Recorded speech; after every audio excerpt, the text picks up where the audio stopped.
Good morning, everybody. This is Karan sir, and today we are going to take the class of class 9, that is political. So, please open your book on page number 6.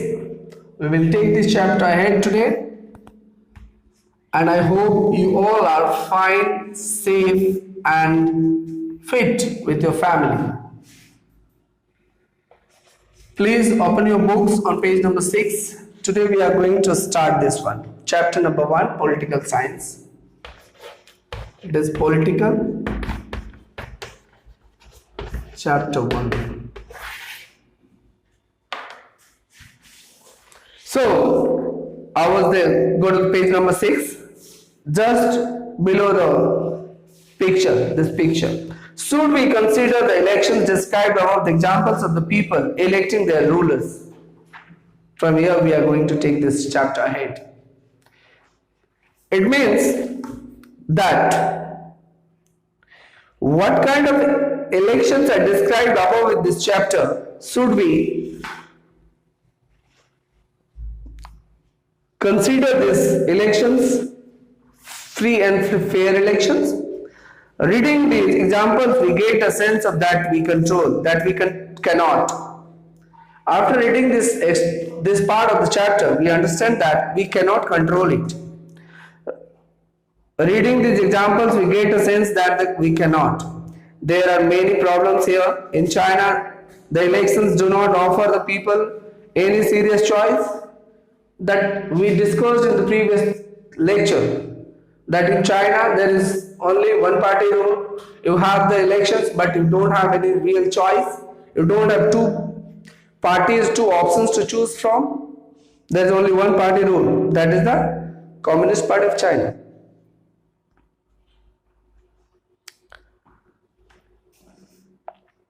They have to choose the ruling party and the candidates approved by it. Can we call this a choice? No. Actually, if there is only one party, how can we call it a choice? There is no choice at all. The people of the China has to accept what is decided by the Communist Party of China. They don't have any choice. In the Mexican example, people seem to really have a no choice, but in practice, they had no choice.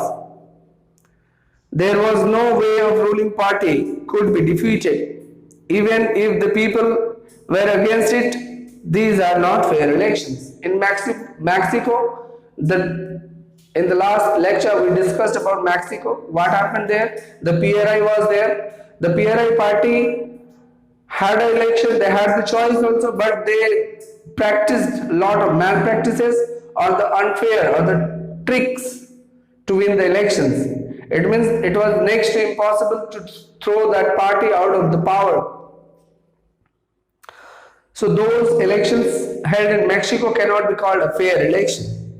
Mexico में जिस प्रकार की जो party थी PRI, वो चुनावों को जीतने के लिए हर प्रकार के साम दाम दंड भेद वाला तरीका अपनाती थी, जिसमें कि ऐन मौके पर बूथ को बदल दिया जाता था, वोटरों को वोट डालने से वंचित रखा जाता था और उन्हें मौका नहीं दिया जाता था. We can thus add a second feature that to our understanding of democracy.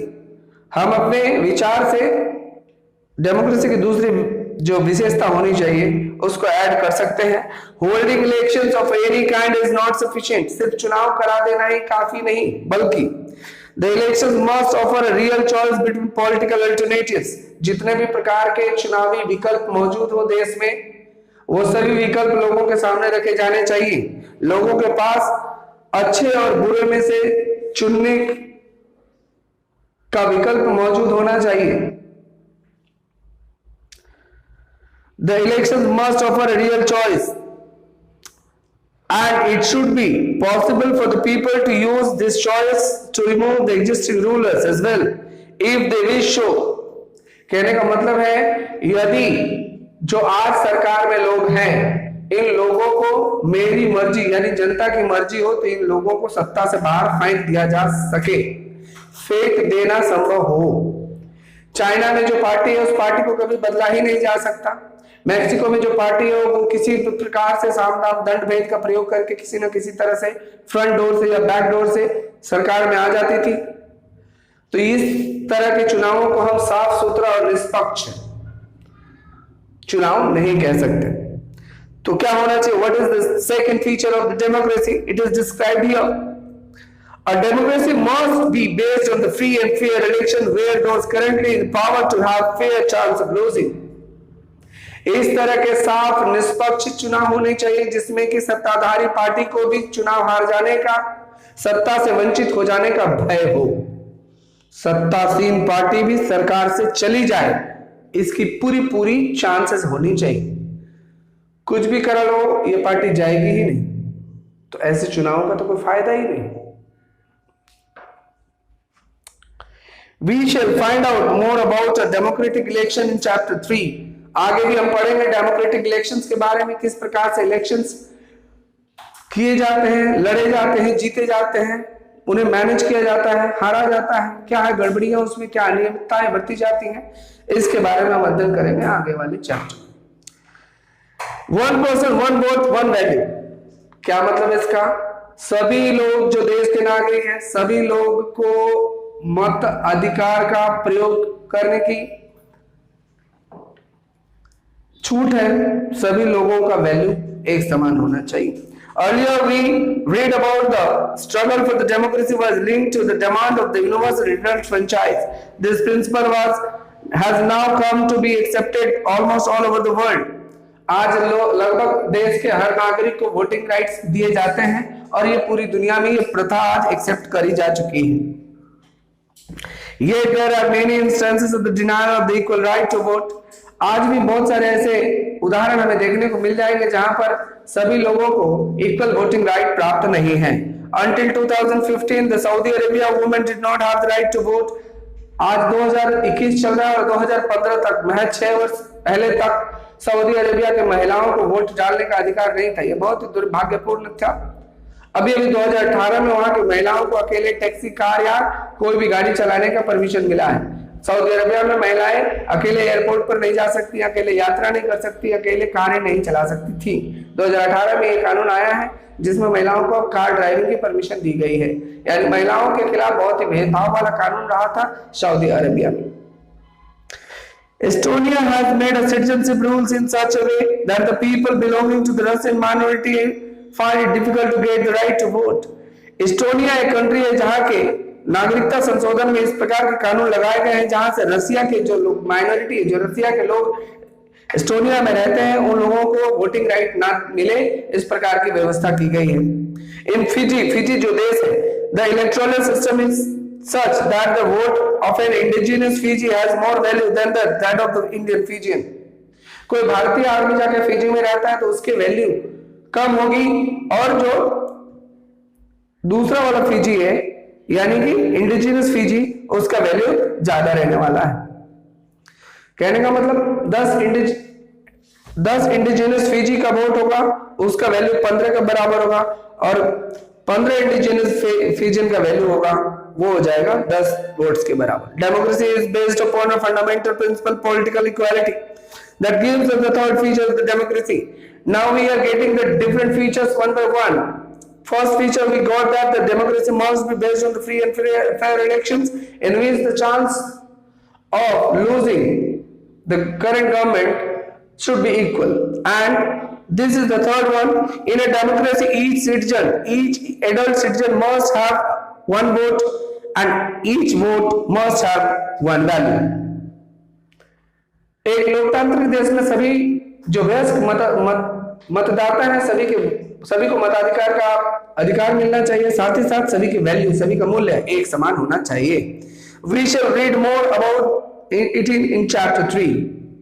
हम इसके बारे में पढ़ेंगे चैप्टर 3 में और आगे डिटेल्स में। Now, rules of law and respect for rights. नियम, कायदे कानून से देश चले, साथ ही साथ जो भी लोगों का अधिकार है उसका आदर किया जाना चाहिए, उसका सम्मान किया जाना चाहिए। Zimbabwe attained independence from white minority rule in 1980. Zimbabwe एक साउथ अफ्रीकन कंट्री है जहां पर व्हाइट माइनॉरिटी, वहां पे कुछ लोग थे, गोरे थे, उन गोरों का वहां पे रूल था और उससे आजादी मिली इन्हें 1980 में। जिस प्रकार भारत 1947 में आजाद हुआ, जिम्बाब्वे 1980 में आजाद हुआ। Since then the country has been ruled by JANU-PF, JNU-PF, the party that led the freedom struggle। वहां पे जो स्वतंत्रता संग्राम को चलाने वाली पार्टी थी, जिस प्रकार भारत में आईएनसी, इंडियन नेशनल कांग्रेस ने स्वतंत्रता संग्राम को शुरुआत किया, आजादी हासिल की। उसके बाद पंडित जवाहरलाल नेहरू, उनकी पुत्री इंदिरा गांधी, उनके बाद बहुत सालों तक ये आईएनसी ही रूल करती रही भारत में। ठीक उसी प्रकार से जेएनयू-पीएफ ने जो जिम्बाब्वे की आजादी की लड़ाई लड़ी, जिस पार्टी ने, वही पार्टी वहां पर रूल करती रही लंबे समय तक। It's leader Robert Mugabe ruled the country since independence. इसके जो नेता, वहां इस पार्टी के जो नेता थे रॉबर्ट मुगाबे, इन्होंने लंबे समय तक वहां पे शासन किया। Elections were held regularly and always won by the ZANU PF. हर बार वहां पे जेएनयू-पीएफ ही जीत जाती थी। President Mugabe was popular but also used unfair practices in elections. ये बहुत ही लोकप्रिय थे, लेकिन ये भी बहुत ही गलत तरीकों का इस्तेमाल करते थे चुनाव जीतने के लिए। Over the years, his government changed the constitution several times to increase the powers of the president to make him less accountable। इसने कई बार अपने देश के संविधान को बदला, तोड़ा मड़ोड़ा इस प्रकार से, जिसमें कि अपने पावर को बढ़ाता गया और अपनी जिम्मेवारियों को कम करता गया। बहुत सारे कम चीजों के लिए उसको जवाबदेह माना जा सकता था और अपनी शक्तियों का लगातार ये इजाफा करता गया। Opposition party workers were harassed and their meeting disrupted। Public protests and demonstrations, agitations against the government were declared illegal। There was a law that limited the right to criticize the president। Television and radio were controlled by the government and gave only one ruling party's version। There were independent newspaper, but government harassed those journalists who went against it। सरकार ने क्या किया, ऐसे कुछ कानून बनाए जिसमें कि लोगों के पास कोई चॉइस ही ना बचे। जो दूसरे पार्टी के नेता होते थे उनको हैरेस किया जाता था, मारा जाता था, पीटा जाता था, जेलों में भर दिया जाता था। जो स्वतंत्र मीडिया थी, जो टीवी चैनल थे, उसको सरकारें कंट्रोल करती थी और सरकार का ही पक्ष, सरकार के फेवर की बातें दिखाई जाती थी। सरकार का बड़प्पन ही हमेशा टीवी के चैनलों पे दिखाया जाता था।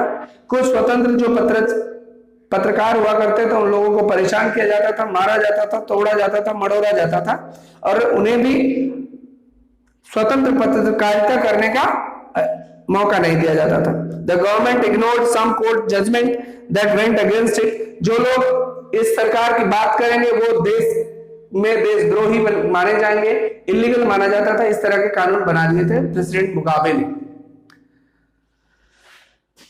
इग्नोर सम कोर्ट जजमेंट, कुछ न्यायालयों के आदेशों तक की अवहेलना की इसने।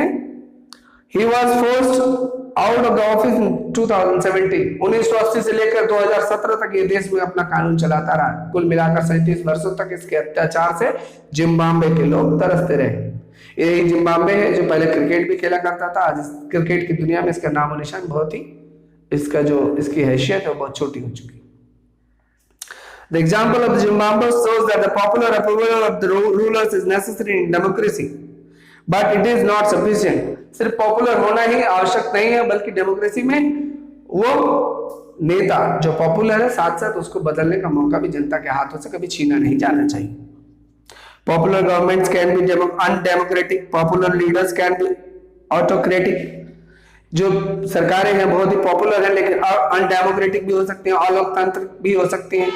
कुछ नेता हैं जो ऑटोक्रेटिक हो सकते हैं, यानी खुद की चलाने वाले हो सकते हैं। एक डिक्टेटर की तरह चुनी हुई सरकार काम कर सकती है। Popular leaders can be autocratic. If we wish to assess democracy, it is important to look in the elections, but it is equally important to look before and after the election। Election तो देखना ही देखना है, लेकिन एक चुनाव के बाद क्या होता है, चुनाव के पहले क्या होता है, चुनाव किस प्रकार से जीते जाते हैं, इस बात को भी हमें समझना चाहिए। किस प्रकार से सरकारें सत्ता में आने के लिए गलत रास्तों को अपनाती है, इन बातों को हमें समझना चाहिए। चुनाव के बाद लोगों के साथ उस देश के सरकार में चुने गए लोग किस प्रकार का व्यवहार करते हैं, क्या उन्हें फोर्स किया जाता है, क्या उन्हें टॉर्चर किया जाता है, in the period before elections. This requires that the state should respect some basic rights of the citizen. नागरिकों के कुछ अधिकारों की रक्षा की जानी चाहिए. They should be free to think, to have an opinion, to express this in public, to form an association, to protest and take other political actions. लोगों को अपने स्वतंत्र सोचने की स्वतंत्रता होनी चाहिए. पब्लिक में अपने विचारों को प्रकट करने की आजादी होनी चाहिए. साथ ही साथ सरकार कोई गलत काम कर रही है तो उसके खिलाफ हम मोर्चाबंदी कर सके, नारे लगा सके, एजिटेशन कर सके, धरना प्रदर्शन कर सके, इसकी आवश्यकता है. They should be free to think, everyone should be equal in the eyes of law.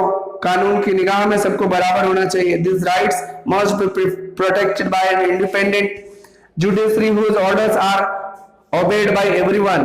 We shall read more about these rights in chapter 5. सरकार के ऊपर नजर रखने वाली अदालतें होनी चाहिए. उनकी बातों को मानने की किसी में दुस्साहस ना हो, इस बात का ध्यान रखा जाना चाहिए. इस टॉपिक के बारे में आगे हम चैप्टर 5 में डिटेल से जानने वाले हैं. Similarly, there are some conditions that apply to the way of government is run after the elections. चुनावों के बाद सरकार किस प्रकार से चलती है, इस बात का भी हमें ध्यान रखना चाहिए.